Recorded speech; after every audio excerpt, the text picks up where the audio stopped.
Hello and welcome everybody. Thank you for your time today.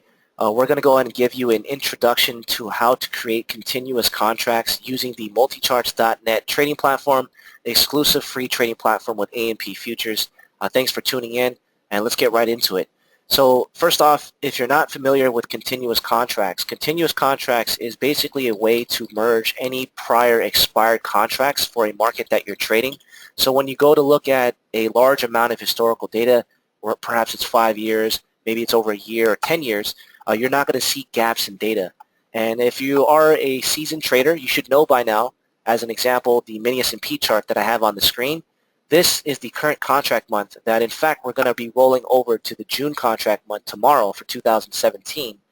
But what happens is when you're looking at the default symbol within MultiCharts.net, if it's not a continuous contract, if you say, let's say you, for example, you try to look at 3 years of historical data, technically speaking, 3 years ago, the March 2017 contract was not an active contract month. So when you look back on the default symbol of March 2017, you're going to see gaps in data because it's plotting data for the contract month that we're looking at on this specific chart, which is only specific to the March 2017 contract. All right, so to correct that problem, you want to create continuous contracts. So we're going to go and give you a demonstration on how to do that today. So the first thing I want to do is go to File, New, Chart Window. All right, you're going to see this little Format Instrument box populate. Next step is hit Add Symbol.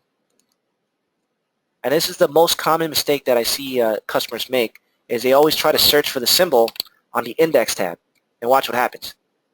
No match is found, and then they make the call to the help desk, and then we just basically tell them, hey, listen, you just got to click the Futures tab. All right, it's an honest mistake. MultiCharts technically is compatible for stocks and futures. So the main thing is when you're looking for a futures contract, just make sure you click on the Futures tab. All right, now the next step is you want to type in the symbol root of the contract that you're trying to create a continuous contract for. So in this case, the mini S&P, which is EP. I know it's a bit strange. It's the CQG symbol map, which is EP. Traditional exchange symbol is ES. It's just something that you might have to get used to if you're using the CQG data feed, but in this case it would be EP, or if you're trading, let's say, crude oil, it would be CLE, or whatever market you're trading, YM, ENQ, and so forth. All right, so you don't need to type in the contract month and year, just the symbol root, which means the abbreviation for the symbol itself. Now I'm going to hit Lookup, and then you'll notice that it'll populate results, about 40. Now if I'm looking at this, I already see a couple mistakes now. I can see that if you notice, the current contract month that we're trading as of right now is the March 2017 contract, but if you notice, there's no prior expiries. So there's no 2016, no 2015, and that kind of defeats the purpose of what I'm demonstrating. All right, so if you're wondering why this occurred, is you have to make sure that you check here, include expired contracts. All right, so you have to check, then hit Lookup, and now notice it goes all the way back to 2005 of March, roughly 12 years pretty much. So it's nice that you're able to go back that far. Some contracts, different symbols are not going to be, not going to go that far, but that's the main thing, is you want to make sure that you grab the furthest contract out in the past, so you're going to be able to look back that far historically. All right, so now that we've identified that, again, make sure you check include expired contracts in order for you to see the past expired contract months. All right, now I'm going to go ahead and do Control-A on my keyboard, which just gives me a quick, easy way to highlight all the select or populated results. You can see that it's highlighted, and now we're just going to simply hit the Add button here. All right, it's going to go ahead and add the instruments. This is confirmation. You're looking for this box to populate. 88 instruments added. I'm going to click OK, and now I can close, and now we're right back to the Format Instrument window.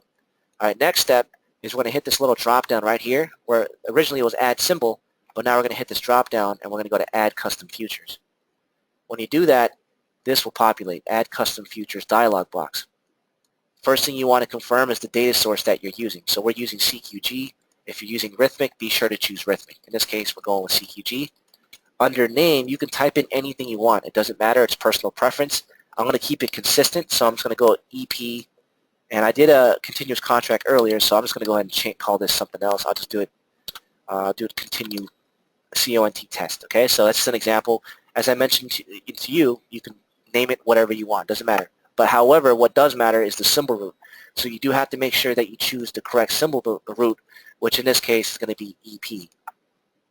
All right, when you select it, one thing that I always recommend doing is take a look at the description here to confirm that you actually selected the right symbol. So you can see E-mini S&P 500 index. That's letting you know that you've chosen the correct symbol map within the CQG data provider in MultiCharts.net. Now the contract months, a lot of times you don't really have to worry about this because the nice thing about the custom futures function within MultiCharts.net is it will automatically identify what contract months are tradable for the symbol that you have selected. So again, if you are trading the mini S&P, you should know by now that only the March, September, and June and December contracts are tradable months every year. All right, there is no such thing as a January mini S&P. There is no such thing as a October mini S&P. So by default, those checks should automatically be enabled because the platform identifies what contract months are tradable. All right, and then pretty much the rest of the information you can leave as is. And we're going to go ahead and hit apply. Click OK.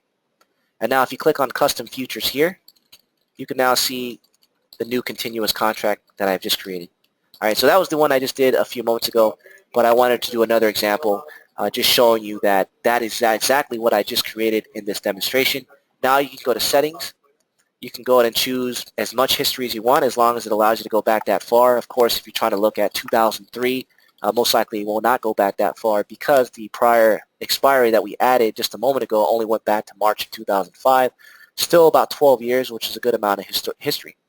And then once you have that set and everything's good to go, just go ahead and click OK to populate the data on the chart. And then keep in mind when you load more history on the chart, more historical data that is, it's going to take a little longer to backfill. So you're going to have to give that a few minutes to load all the history. It is a lot of data that's loading, especially if you're trying to load a tick chart. That will be a lot of information that's trying to download. So just give it some time, be patient. It should take no more than a few minutes. But other than that, that's how you create continuous contracts, and you'll be well on your way in back testing, looking at as much historical data using the platform.